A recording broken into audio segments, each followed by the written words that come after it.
புதியதாக பதவியேற்ற அமைச்சர்கள் 23 பேருக்கு இலாகா ஒதுக்கீடு செய்து ஆளுநர் அர்லேக்கர் அறிவித்திருக்கிறார்.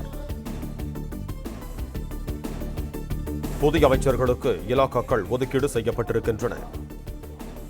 புதியதாக பதவியேற்ற அமைச்சர்கள் 23 பேருக்கு இலாகாக்களை ஒதுக்கீடு செய்து ஆளுநர் அர்லேக்கர் அறிவித்திருக்கிறார். இது தொடர்பான கூடுதல் விவரங்களோடு இணைகிறார் எமது செய்தியாளர் ராஜகுமாரன். வணக்கம் ராஜகுமாரன், உங்களிடம் இருக்கும் தகவல்களை சொல்லுங்க. தமிழக அமைச்சரவையிலே புதிய அமைச்சர்கள் பொறுப்பேற்றுக் கொண்டிருக்கக்கூடிய நிலையில் புதிய அமைச்சர்களுக்கான பொறுப்புகள் அறிவிக்கப்பட்டிருக்கின்றன. துறை வாரியாக அமைச்சர்கள் யார் யார் என்பதற்கான பொறுப்புகள் அறிவித்து தற்பொழுது புதிய பட்டியலை ஆளுநர் மாளிகை தரப்பில் வெளியிட்டிருக்கின்றார்கள். ஏற்கனவே தமிழக முதலமைச்சர் தலைமையிலே அமைக்கப்பட்டிருந்த அந்த புதிதாக பொறுப்பேற்றுக் கொண்ட அமைச்சர்கள் 9 பேர், முதலமைச்சர் ஒருவர் என்று 10 பேருக்கான துறைகள் அறிவிக்கப்பட்டிருந்தது. தற்பொழுது மேலும் 23 அமைச்சர்களுக்கான துறைகள் அறிவிக்கப்பட்டிருக்கின்றன. தூத்துக்குடியில் வெற்றி பெற்ற ஸ்ரீநாத் தூத்துக்குடிக்கு தற்பொழுது மீன்வளத்துறையை ஒதுக்கி இருக்கின்றார் தமிழக முதலமைச்சர் என்பதை பார்க்கின்றோம். அதாவது மீனவர்கள் தெரிந்து வாழக்கூடிய பகுதி, கடற்கரை நகரமாக இருக்கக்கூடிய தூத்துக்குடி தொகுதியில் வெற்றி பெற்ற ஸ்ரீநாத்திற்கு மீன் வளத்துறை ஒதுக்கப்பட்டிருக்கின்றது.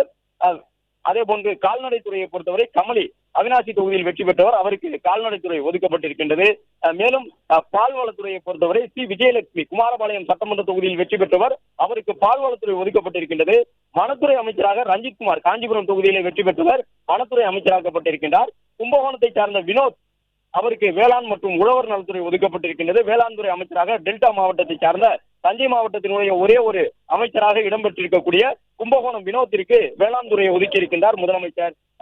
திருவாரணை தொகுதியில் வெற்றி பெற்ற ராஜீவுக்கு சுற்றுச்சூழல் மற்றும் காலநிலை மாற்றத்துறை ஒதுக்கப்பட்டிருக்கின்றது.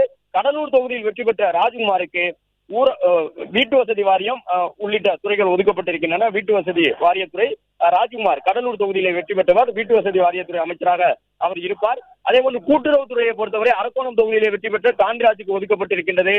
மேலும் குறு சிறு நடுத்தர தொழில் நிறுவனங்கள் துறை மதன் ராஜா ஒட்டப்பிடாரம் சட்டப்பேரவை தொகுதியிலே வெற்றி பெற்றவர், அவருக்கு ஒதுக்கப்பட்டிருக்கின்றது. மேலும் சமூக நலத்துறை மற்றும் பெண்கள் மேம்பாட்டுத்துறை, அந்த துறையெல்லாம் ஜெகதீஸ்வரி ராஜபாளையம் தொகுதியிலே வெற்றி பெற்றவர், விருதுநகர் மாவட்டத்திலிருந்து, அவருக்கு சமூக நலத்துறை ஒதுக்கப்பட்டிருக்கின்றது. கிள்ளியூர் ராஜேஷ்குமார் காங்கிரஸ் சார்பிலே இணைந்தவர். இந்த அமைச்சரவையிலே கிள்ளியூர் ராஜேஷ்குமாருக்கு சுற்றுலாத்துறை ஒதுக்கப்பட்டிருக்கின்றது என்பதை பார்க்கின்றோம். கிள்ளியூர் ராஜேஷ்குமார் காங்கிரஸ் சார்பிலே இந்த கூட்டணி அரசில் இணைந்திருக்கிறார். சுற்றுலாத்துறை என்கின்ற ஒரு முக்கியமான துறை அவருக்கு ஒதுக்கப்பட்டிருக்கின்றது என்பதை பார்த்துக் கொண்டிருக்கிறோம். விஜய் பாலாஜி கைத்தறி, துணிநூல் மற்றும் காதி உள்ளிட்ட துறைகளுடைய அமைச்சராக ஈரோடு கிழக்கு தொகுதியில் வெற்றி பெற்ற விஜய் பாலாஜி பொறுப்பேற்றுக் கொண்டிருக்கின்றார். லோகேஷ் தமிழ்ச்செல்வன் முன்னாள் சபாநாயகர் தனபாலுடைய மகன், அவருக்கு வணிக வரி மற்றும் பத்திரப்பதிவு துறை என்கின்ற மிக முக்கியமான துறையை வழங்கி இருக்கின்றார் முதலமைச்சர். லோகேஷ் தமிழ்ச்செல்வன் ராசிபுரம் தொகுதியிலே வெற்றி பெற்றவர், அவருக்கு இந்த பத்திரப்பதிவுத்துறை, வணிக வரித்துறை என்கின்ற முக்கியமான துறைகள் ஒதுக்கீடு செய்யப்பட்டிருக்கின்றன. போக்குவரத்து துறை அமைச்சராக சேலம் தெற்கு தொகுதியினுடைய உறுப்பினர் விஜய் தமிழன் பார்த்திபன் அமைச்சரவையிலே பொறுப்பேற்றுக் கொண்டிருக்கிறார் என்பதையும் பார்க்கின்றோம். மேலும் இந்து சமய அறநிலையத்துறை அமைச்சராக எதிர்பார்க்கப்பட்ட ஸ்ரீரங்கம் தொகுதியில் வெற்றி பெற்ற ரமேஷுக்கு இந்து சமய அறநிலையத்துறை ஒதுக்கப்பட்டிருக்கின்றது. மேலும் காங்கிரசினுடைய ஒரு உறுப்பினருக்கு ஏற்கனவே சுற்றுலாத்துறை ஒதுக்கப்பட்டிருந்ததை பார்த்தோம். மற்றொருவருக்கு மேலூர் தொகுதியிலே வெற்றி பெற்றவருக்கு உயர்கல்வித்துறை ஒதுக்கப்பட்டிருக்கின்றது. எனவே தாவேக அரசிலே உயர்கல்வி மற்றும் சுற்றுலா ஆகிய 2 முக்கிய துறைகள் காங்கிரஸ் சார்பிலே இணைந்திருக்கக்கூடிய அமைச்சரவையில் அங்கம் பெற்றிருக்கக்கூடிய இருவருக்கும் ஒதுக்கப்பட்டிருக்கின்றது என்பதை பார்க்கின்றோம். மேலும் ஐடி என்று சொல்லப்படக்கூடிய அந்த தகவல் தொழில்நுட்பத்துறையை பொறுத்தவரை வேளச்சேரி தொகுதியினுடைய உறுப்பினராக இருந்து அமைச்சரவையில் இடம்பெற்றிருக்கக்கூடிய குமார் வசம் தகவல் மற்றும் தொழில்நுட்பத்துறை ஒதுக்கப்பட்டிருக்கின்றது. அயலக தமிழர் நலத்துறையினுடைய அமைச்சராக தென்னரசு ஸ்ரீபெரும்புதூர் தொகுதியிலே வெற்றி பெற்றவர், அவர் பொறுப்பேற்றுக் கொள்ள இருக்கின்றார். அயலக தமிழர் நலத்துறையினுடைய அமைச்சராக இருக்கின்றார். பிற்படுத்தப்பட்ட நலத்துறையினுடைய அமைச்சராக கோவை வடக்கு தொகுதியிலே வெற்றி பெற்ற சம்பத்குமார் தேர்வாகி இருக்கின்றார்.